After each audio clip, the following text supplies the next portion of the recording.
Bismillahirrahmanirrahim. Assalamualaikum warahmatullahi wabarakatuh. Hamdan wa syukran lillah, wassalatu wassalaman ala rasulillah wa ala alihi wa ashabihi wa mawala. Asyhadu an la ilaha illallah la syarika lah, wa asyhadu anna Muhammadan abduhu wa rasuluh alladzi la nabiyya ba'da. Anak Bapak yang dirahmati Allah Subhanahu wa taala, dalam materi kelas 10 agama Islam, materi pertama yang akan kita bahas adalah berkaitan dengan Asmaul Husna. Tentunya kata Asmaul Husna ini tidak asing lagi bagi kamu, sudah pernah kamu mendengarkannya. Apa itu Asmaul Husna? Asmaul Husna secara bahasa terdiri dari dua kata, yaitu asma yang berarti nama-nama dan husna yang berarti baik atau indah. Secara istilah, Asmaul Husna adalah nama-nama yang baik lagi indah yang hanya dimiliki Allah sebagai bukti keagungannya. Apa dalil berkaitan dengan Asmaul Husna ini? Ada sebuah hadis yang diriwayatkan oleh Imam Ibnu Majah. Inna lillahi tis'atan wa tis'ina asman mi'atan illa wahidan innahu witsru yuhibbul witsra man hafidhaha dakhalal jannah, yang artinya sesungguhnya Allah memiliki 99 nama, dia ganjil dan mencintai yang ganjil. Barang siapa menghafalnya maka ia akan masuk ke dalam surga. Kalau dalam riwayat Imam Bukhari yang berbeda adalah kata-kata yang terakhir, yaitu illa wahidan man ahsaha dakhalal jannah, yang artinya juga sama, barang siapa menghafalnya maka ia akan masuk ke dalam surganya Allah Subhanahu wa taala. Nah, Bapak dirahmati Allah Subhanahu wa taala, dalam Al-Qur'an surah Al-A'raf ayat 180 juga ini menjadi dalil tentang Asmaul Husna. A'udzu billahi minasyaitonir rajim. Bismillahirrahmanirrahim.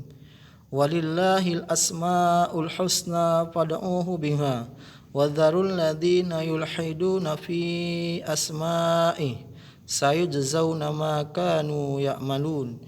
Dan Allah Subhanahu wa taala memiliki Asmaul Husna, maka bermohonlah kepadanya dengan menyebut nama-namanya yang baik itu, dan tinggalkanlah orang-orang yang menyimpang dalam menyebutkan nama-namanya. Nanti mereka akan mendapatkan balasan terhadap apa yang mereka kerjakan. Surah Al-A'raf ayat 180. Profesor Dr. Umar bin Abdullah Al-Muqbil, Profesor Fakultas Syariah Universitas Qasim, Saudi Arabia, menjelaskan ayat ini hanya milik Allah lah Asmaul Husna, nama-nama yang baik yang menunjukkan kesempurnaan dan kemuliaan sifatnya, seperti Maha Pengampun, Maha Penyayang, Maha Mengetahui, Maha Kuasa. Maka mohonlah kepadanya dengan menyebut Asmaul Husna itu, Ya Rahman, Ya Rahim, Ya Ghafur, dan seterusnya. Sebab dengan menggunakan itu lebih besar peluangnya untuk dikabulkan doanya.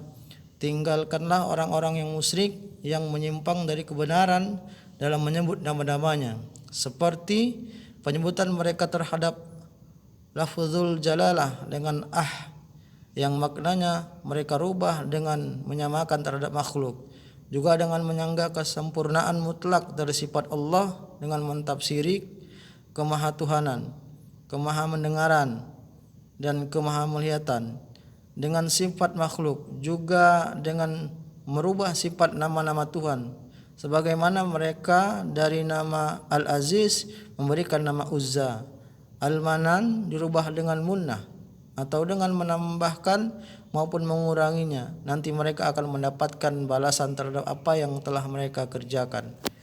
Ayat ini diturunkan untuk seorang laki-laki muslim yang berdoa dalam salatnya, Ya Rahman, Ya Rahim. Kemudian orang-orang musyrik berkata, Muhammad dan para sahabatnya mengklaim bahwa mereka hanya menyembah satu Tuhan. Lalu bagaimana dengan perkataan pemuda itu yang menyebutkan dua Tuhan? Profesor Dr. Wahbah Hajaili, pakar fikih dan tafsir negeri Suriah, menjelaskan tentang ayat ini,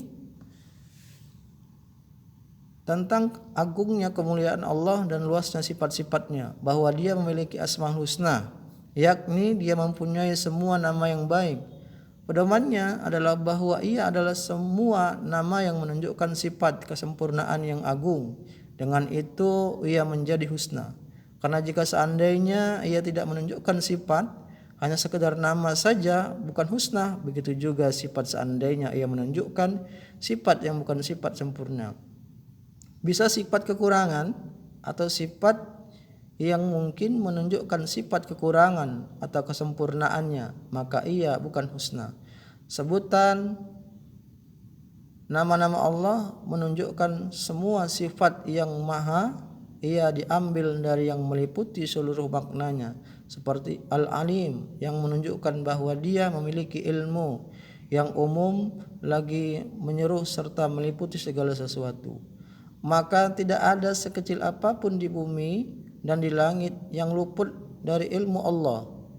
Ar-Rahim yang menunjukkan bahwa Dia mempunyai rahmat yang agung yang mencakup segala sesuatu.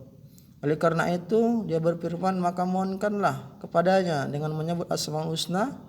Ia mencakup doa ibadah dan doa minta. Dia dipanggil dalam setiap keinginan yang sesuai dengan apa yang kita inginkan. Firman Allah Subhanahu wa taala, dan tinggalkanlah orang-orang yang menyimpang dan kebenaran dan menyebut nama-namanya, nanti mereka akan mendapatkan balasan terhadap apa yang telah mereka kerjakan. Anak bapak yang dirahmati Allah Subhanahu wa taala, dalam pembahasan ini apakah kita membahas semua 99 nama-nama Allah tersebut? Tentunya tidak.